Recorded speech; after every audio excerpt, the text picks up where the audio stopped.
Well, we're with Nick Cushing. He is assistant coach for New York City FC, the lieutenant to Ronnie Dyla. And prior to that, it was Manchester City Women, and a really, I think, fascinating journey on the coaching ledger. But first, Nick, how are you? I see that you're in your closet for this, so little noise outside your room. Yeah, no, I'm good. I have three children and two boys, 9 and 6, and a daughter that's 3. And the two boys are homeschooling with my wife.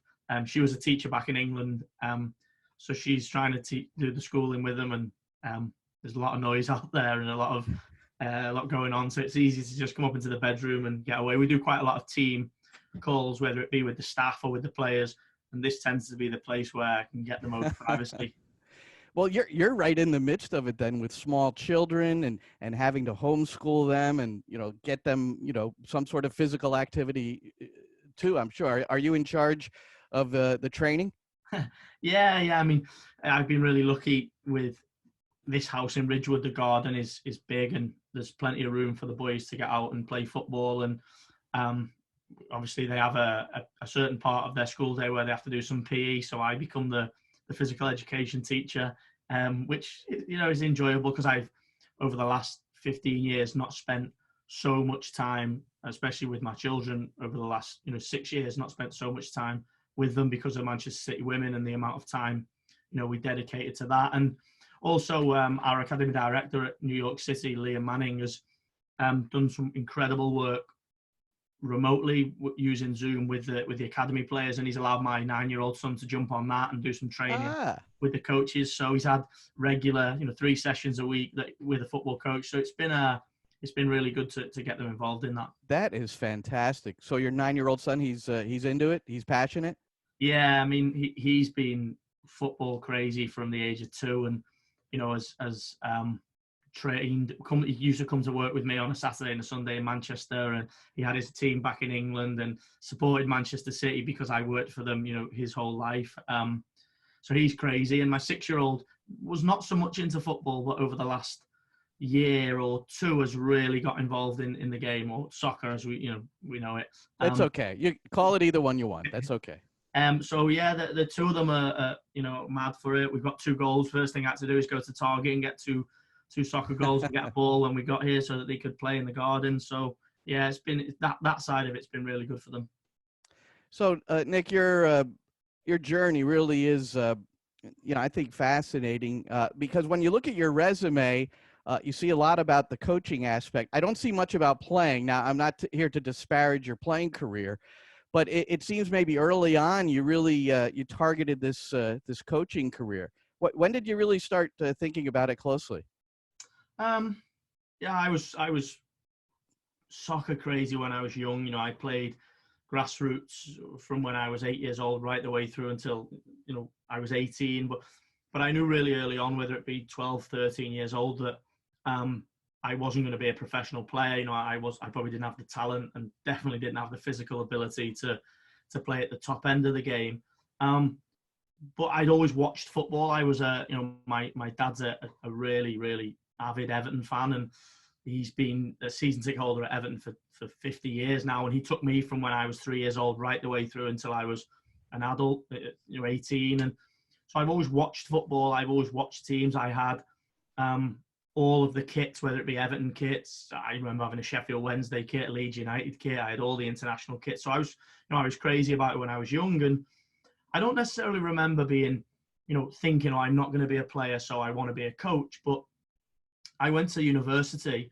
I went through school and then went to college and did sports science at college, and then went to university and did a sports science degree. And halfway through that, I had to choose teaching or coaching. This is a crazy story, really. I had to choose teaching or coaching to go into the second year. And I chose teaching because my brother is a PE teacher and I knew I wanted to work in sport.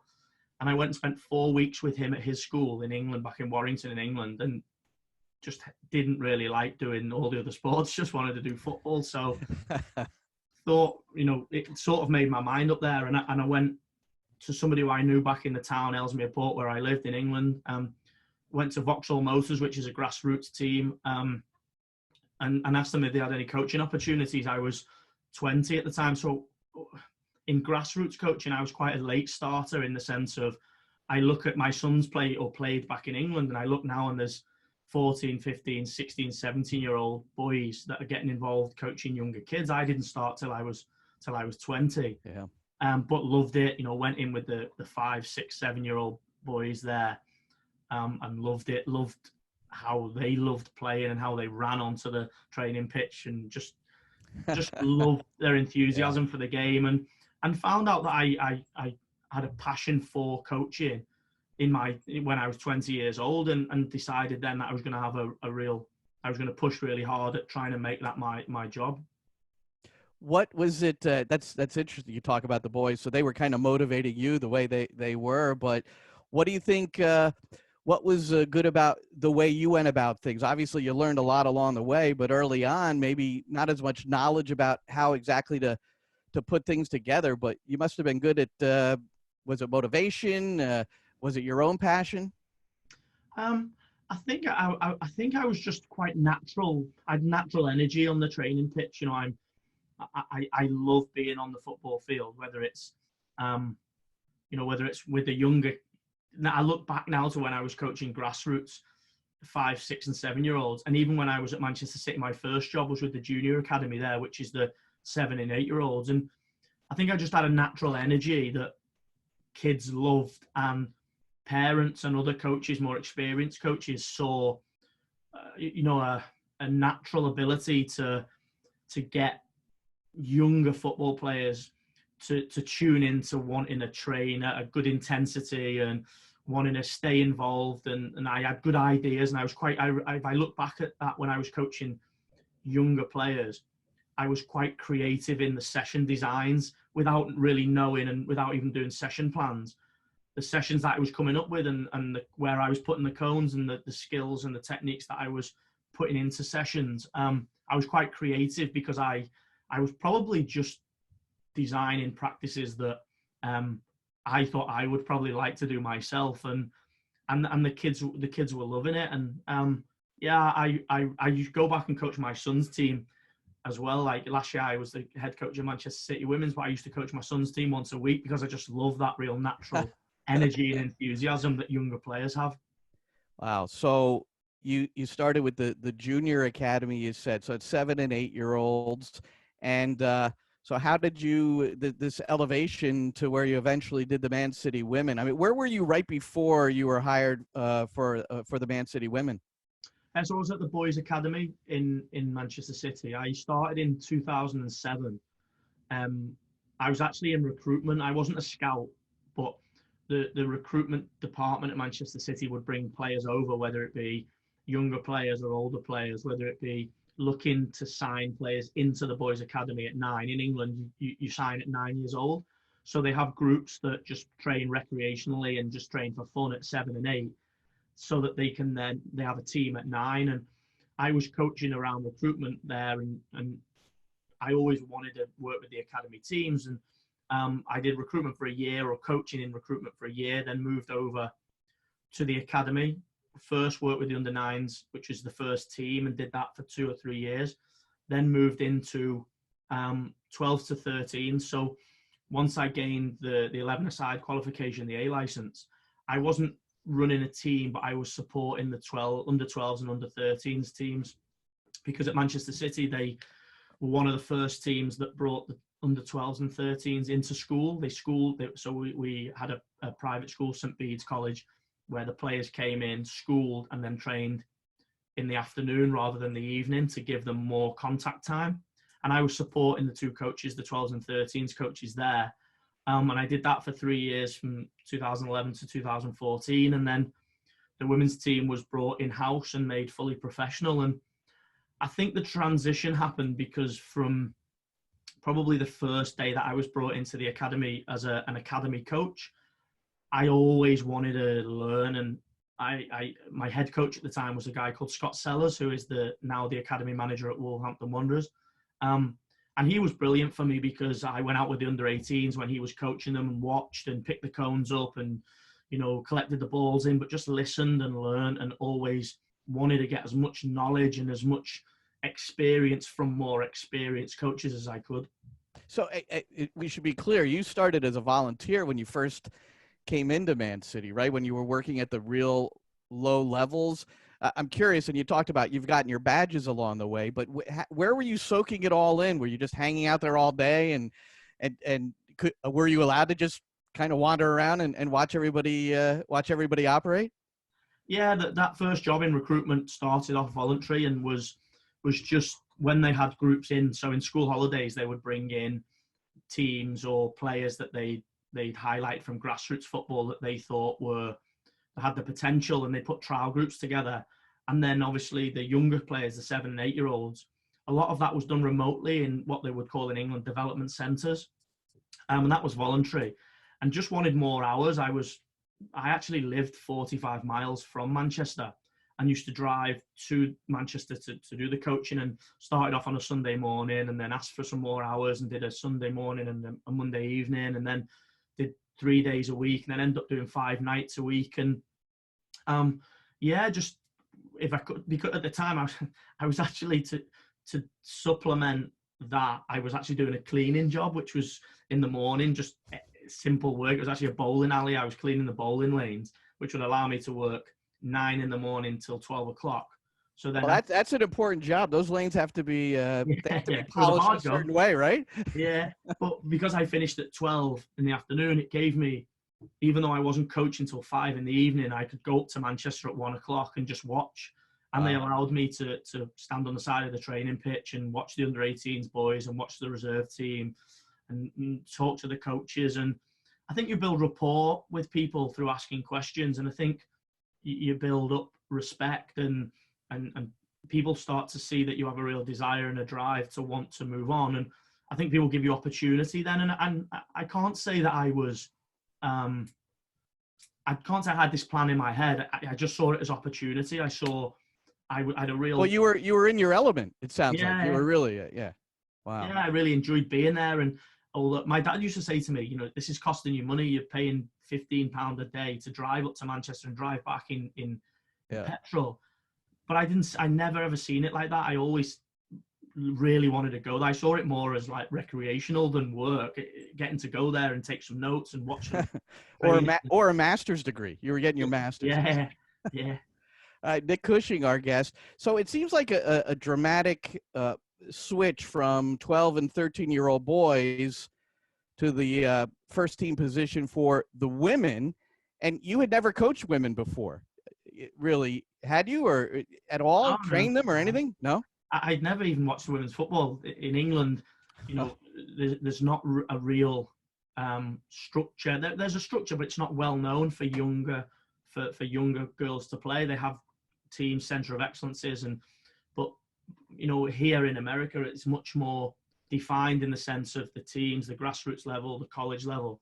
And I'd never watched the professional game. It came about because I knew from the start of my coaching journey that I wanted to work at the performance end. If we're to look at development and performance, I loved the academy work. I really loved working with the younger players, and it really energized me and enthused me.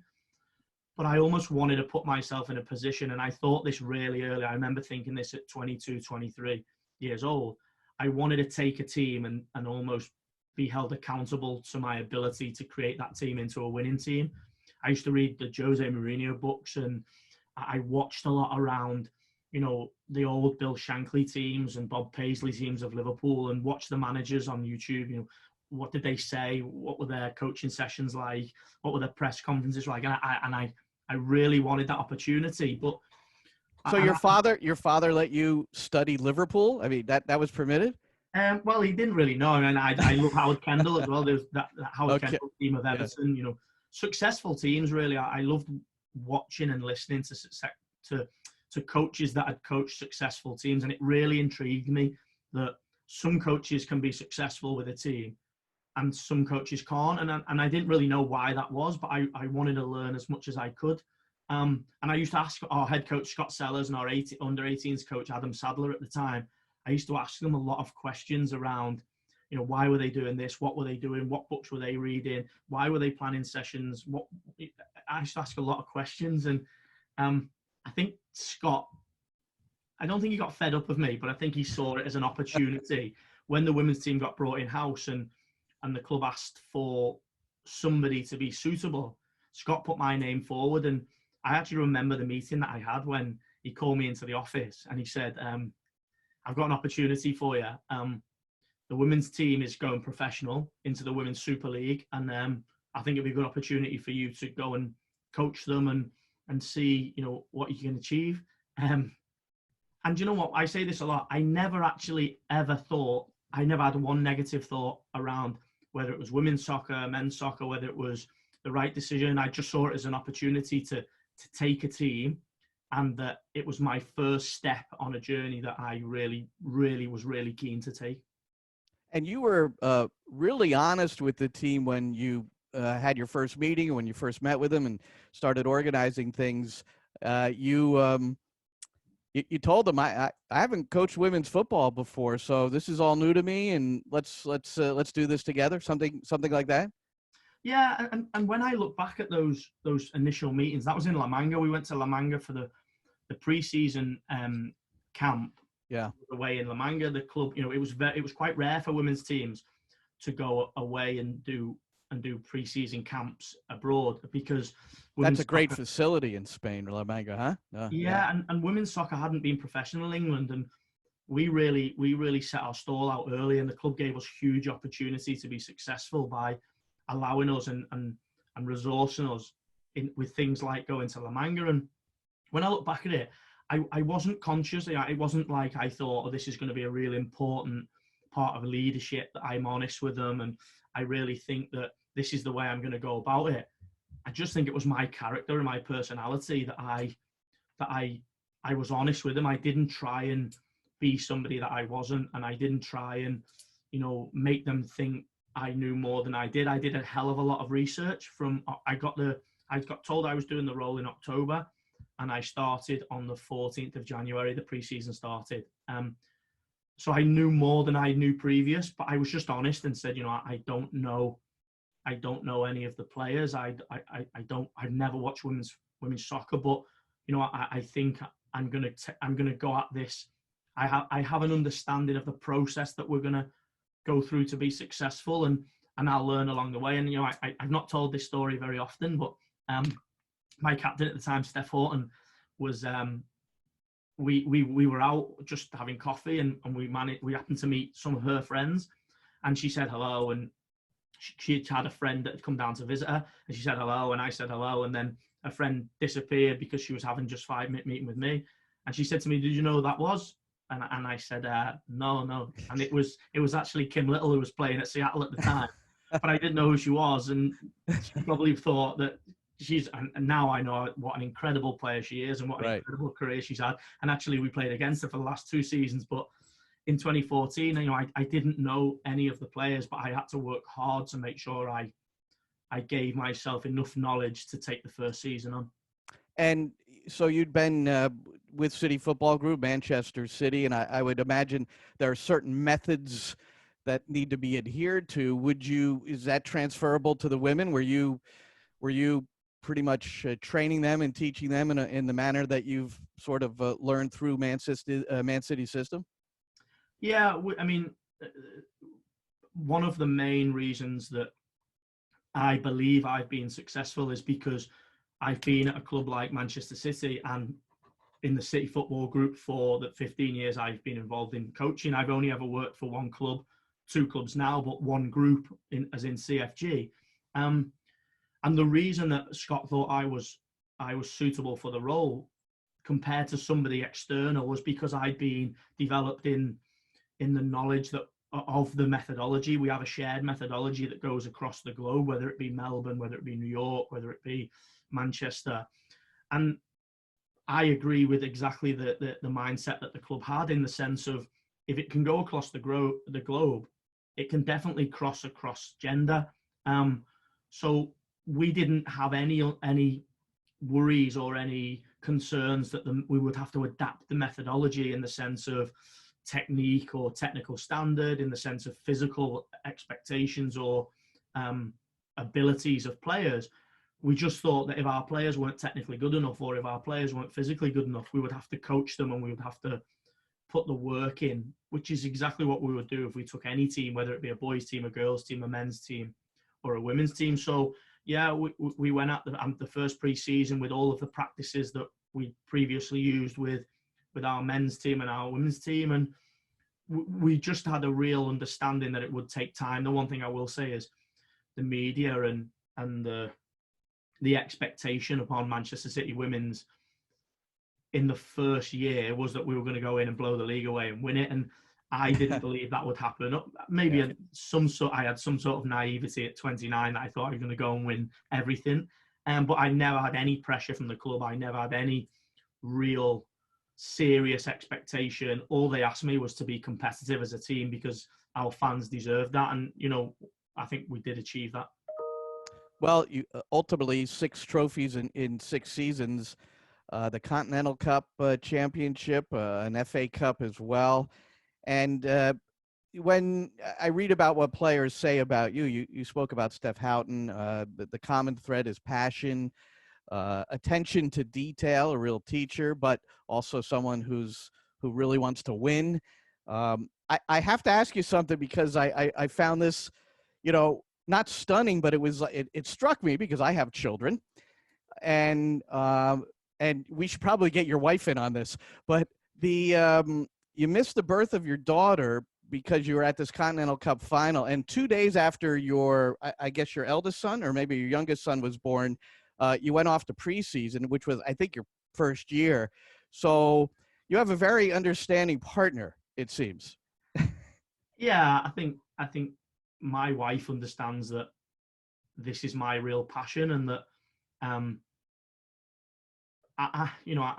football, soccer has gave me incredible opportunities and gave my children an incredible amount of brilliant experiences in the sense of in Manchester and now in New York and Wembley and all of these things.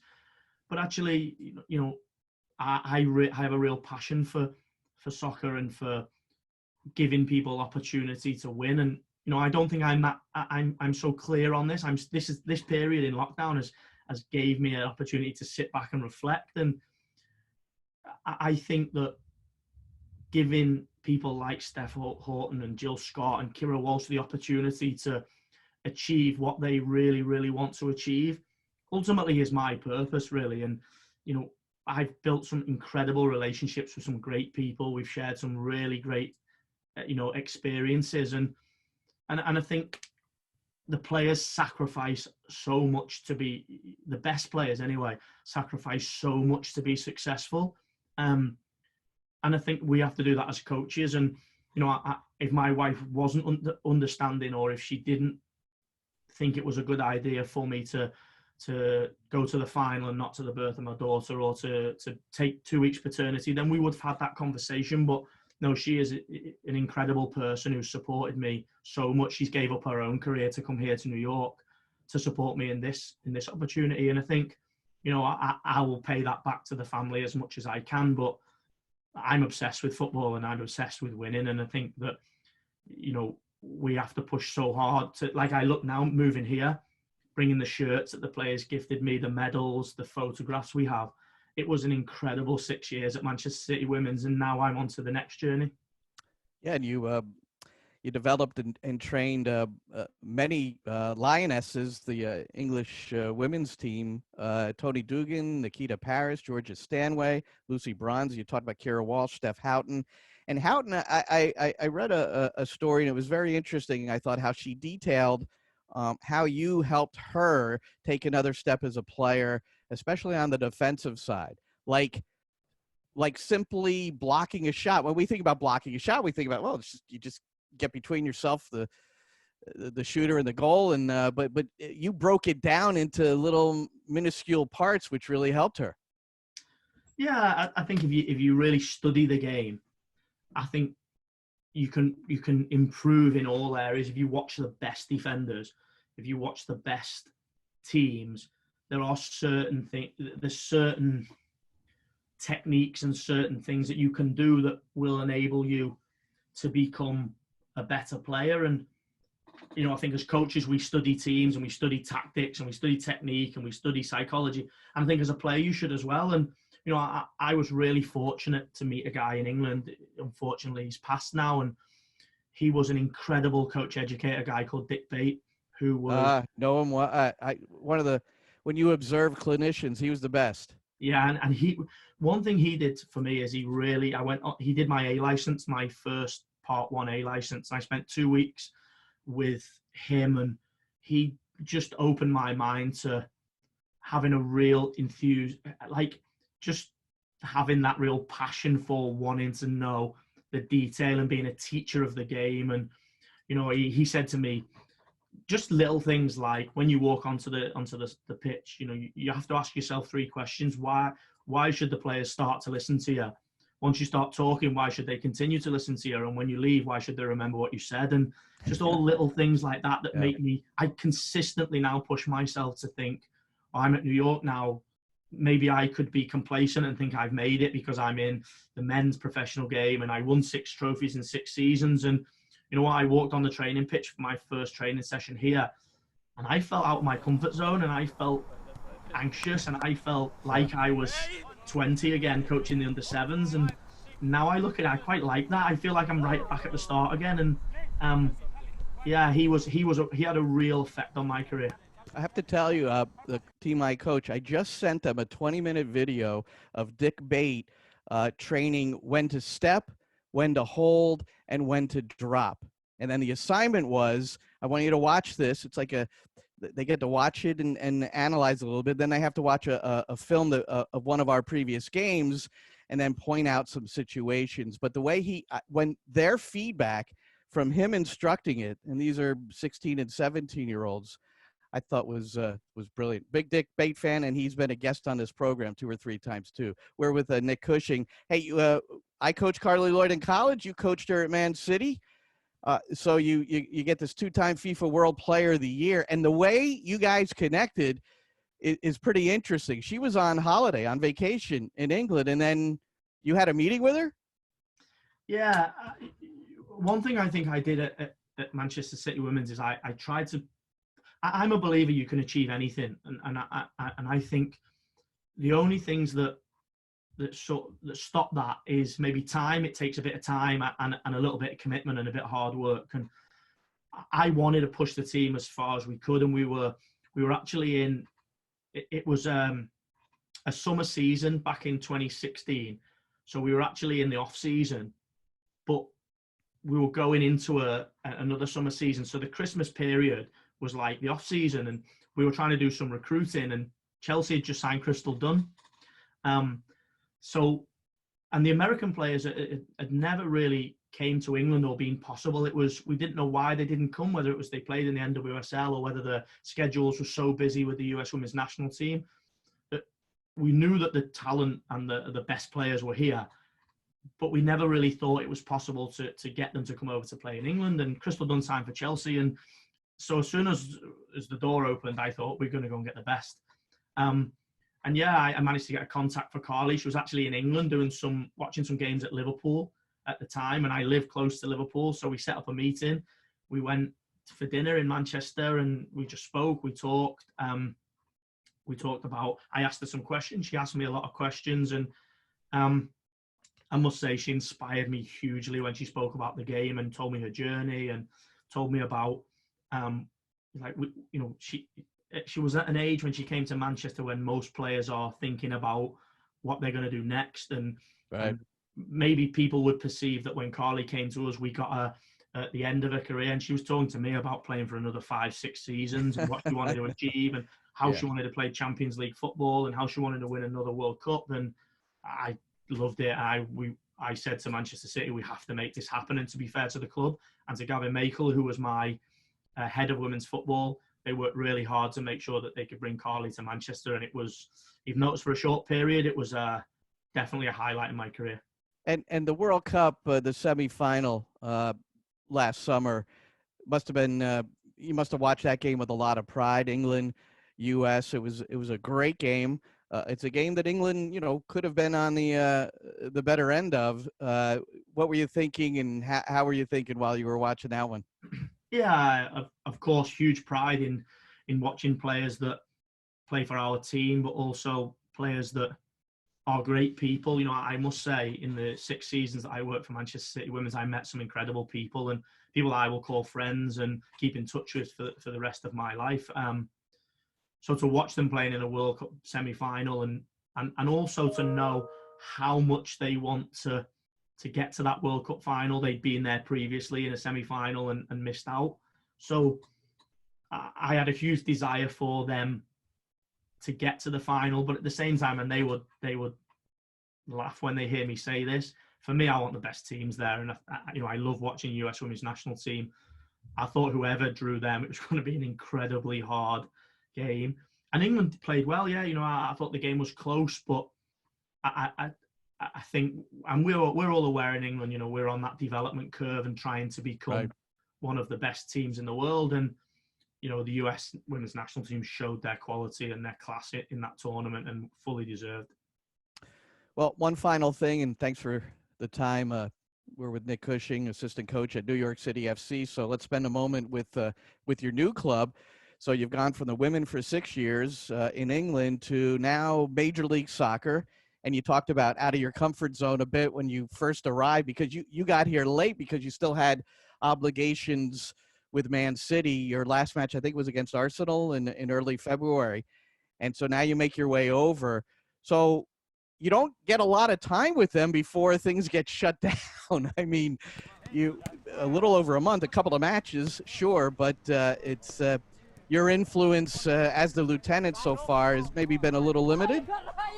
Yeah, I mean, it hasn't been perfect, but at the same time, it is what it is. I'm very much a believer that it's nobody's fault. The situation is the same for everybody, and I'm just really lucky to work for an incredible football club. New York, the people have been incredible to me since I've came here, whether it be on the pitch or off the pitch, in helping me transitioning from Manchester City into New York City has been, I'm so thankful for that. And, to have the opportunity to work with Ronnie is a huge opportunity for me, because I followed his career from Stromgudset and in what he achieved there and how he achieved it.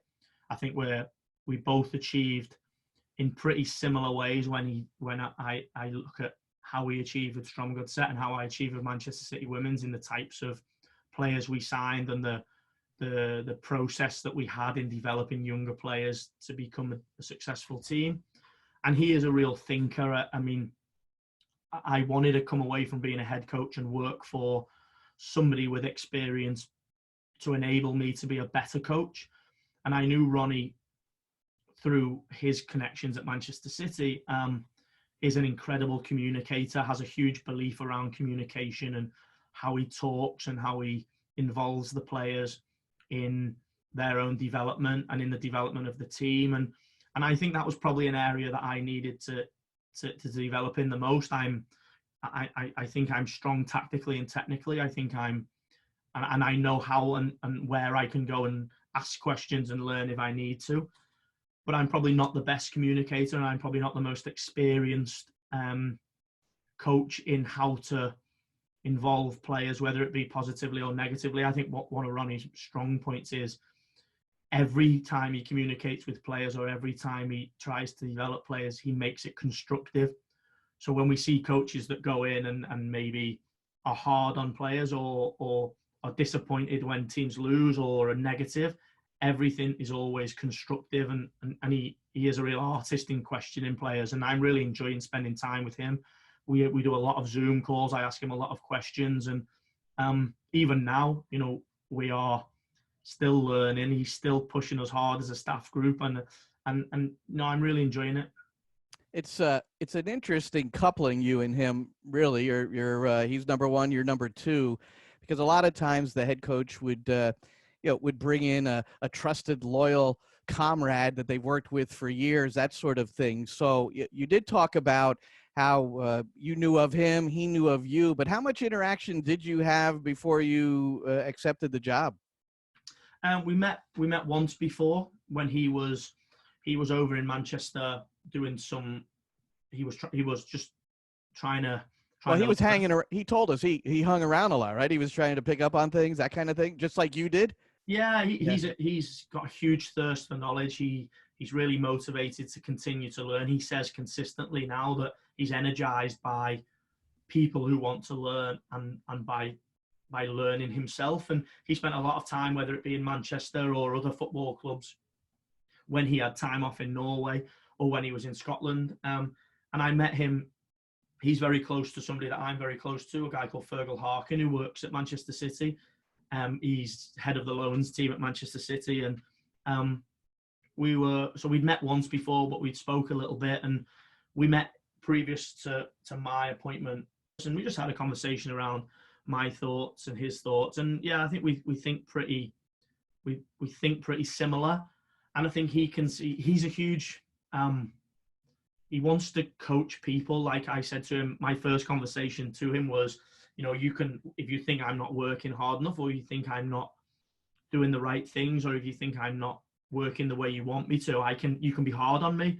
I don't mind. I've had head coaches that have been pretty hard on me before, and I think it helped me at times, maybe when I've been complacent, or maybe when I've took my eye off the direction I'm going. And he just said to me, no, I'll never be hard on you. My job is to coach you. My job is to develop you to be the best you can be. And, I don't think many people and many coaches and managers out there would say that. I think there's a lot of coaches and managers out there that either feel that there's a part in the game to be hard and to be really negative. And I'm not saying there's not, but I don't think Ronnie thinks that way. I think he always thinks constructively in how he can develop players and coaches and how he can make it a real environment of learning. And I'm really enjoying being in it. Well, Nick, you've been very generous with your time. I'm going to have to push you back into the other room with your children so you can help your wife out there. But Nick Cushing, everybody, assistant coach for New York City FC, and hope to see you in person, not too far down the road if we get some MLS games in. What do you think? Are we going to play any games? Yeah, we're all hopeful. We have as much information as you at the moment. Obviously, we're just following the guidelines. We're listening to the people that know the most. And every morning I put CNN on and watch the news and try and watch the updates and the briefings. And I'm sure the people at MLS and the people in America are doing exactly like every other country, trying to make sure that when we do come back, it's the right time for everybody and that everybody's safe. And you said you live in Ridgewood, so you're in North Jersey, which was really heavily hit with the virus early on. How are things in that part of the state now? Yeah, we follow Governor Murphy's when he does when he gives us information. For us, it's about just following the guidelines. We stay in the house. We have a lovely house here, and the garden's big. We follow all the guidelines in going out for groceries and wearing masks, and we're happy.